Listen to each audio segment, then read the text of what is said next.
Pernah nggak sih, pas lagi lihat langit malam yang penuh bintang, terus kepikiran, apa cuma ini aja ya? Pertanyaan itu, soal hakikat realitas kita, sebenarnya dalam banget loh. Hari ini, kita bakal coba jelajahi kemungkinan kalau alam semesta kita ini mungkin cuma satu dari sekian banyak yang ada. Yuk, kita mulai petualangan pikiran ini bareng-bareng. Kita semua kan familiar banget ya sama dunia tiga dimensi. Ada panjang, lebar, sama tinggi. Ya inilah panggung tempat hidup kita berjalan. Tapi, gimana kalau ini semua cuma permukaannya aja? Fisika modern tuh ngasih petunjuk kalau ada dimensi-dimensi lain yang tersembunyi tapi sebenarnya ada di sekitar kita. Siap buat ngintip sedikit melampaui apa yang bisa kita lihat? Oke, sebelum kita loncat ke hal-hal yang lebih ajaib lagi, kita samain persepsi dulu ya soal dasar-dasarnya, dimensi yang kita semua kenal. Coba bayangin, kita mulai dari satu dimensi, cuma sebuah garis lurus. Terus kita tambahin lebar, kita masuk ke dunia dua dimensi, jadilah persegi. Tambahin lagi kedalaman. Dan jereng-jereng, kita ada di dunia tiga dimensi kita sekarang, kayak sebuah kubus yang bisa kita pegang. Inilah ruang tempat kita bergerak yang butuh tiga koordinat buat nentuin posisi. Nah, disinilah fisika ngajak kita mikir lebih jauh.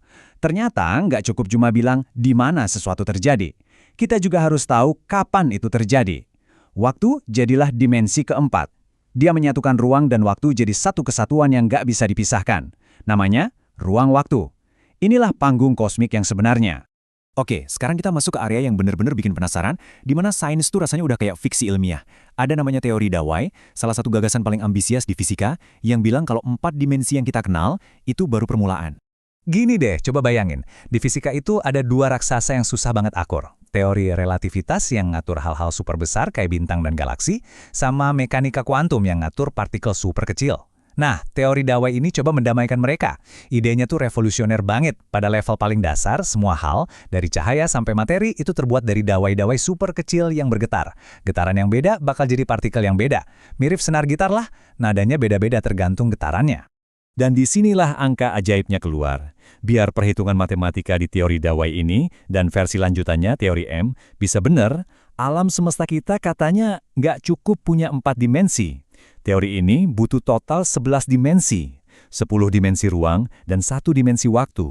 Pertanyaan paling jelasnya kan, terus 7 dimensi lainnya kemana? Analogi dari fisikawan Brian Greene ini ngebantu banget buat ngebayanginnya. Coba deh lihat kabel tiang listrik dari jauh. Kelihatannya kan cuma kayak garis satu dimensi kan? Tapi buat semut yang lagi jalan di atasnya, kabel itu punya ketebalan, punya dimensi lain.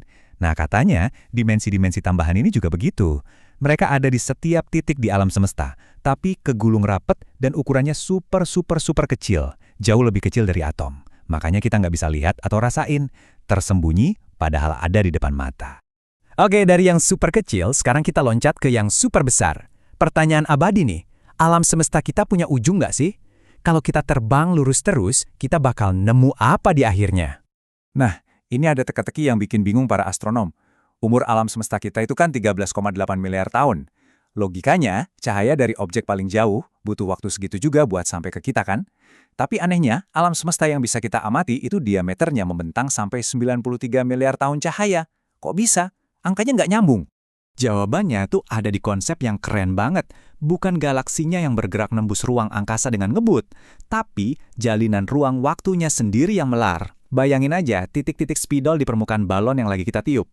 Titik-titiknya kan nggak jalan-jalan di permukaan balon, tapi jarak di antara mereka makin jauh karena balonnya makin besar. Nah, melarnya ruang inilah yang bikin galaksi-galaksi bisa menjauh dari kita lebih cepat dari kecepatan cahaya. Terus, artinya apa buat ujung alam semesta? Einstein punya gambaran yang bagus banget, terbatas tapi tak bertepi. Ini persis kayak kita jadi penjelajah di permukaan bumi. Kita bisa jalan lurus terus ke satu arah, dan kita nggak akan pernah nemu ujung atau jatuh dari tepiannya. Ujung-ujungnya kita bakal balik lagi ke titik awal. Bisa jadi alam semesta kita juga gitu. Ukurannya ada batasnya, tapi nggak punya tepi buat kita tinggalin. Stephen Hawking ngasih analogi yang lebih jelek lagi.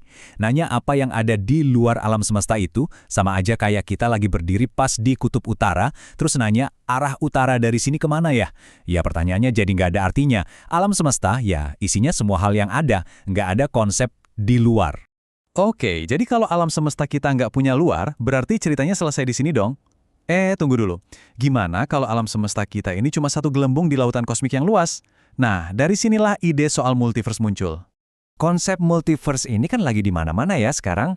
kita lihat di film-film superhero, di cerita-cerita fiksi ilmiah yang keren. Tapi yang menarik, ide ini tuh asalnya bukan cuma dari imajinasi penulis skenario loh. Ini adalah konsekuensi serius dari beberapa teori fisika kita yang paling canggih. Salah satu teori yang paling kuat datang dari momen setelah Big Bang. Bayangin deh proses inflasi kosmik itu kayak air mendidih. Alam semesta kita ini satu gelembung uap yang terbentuk terus berhenti membesar. Tapi teorinya bilang, di air kosmik yang lebih luas, gelembung-gelembung baru ini terus-terusan terbentuk. Tiap gelembung jadi alam semesta sendiri yang terpisah. Dan yang paling gilanya lagi, tiap alam semesta itu bisa jadi punya hukum fisika yang beda-beda.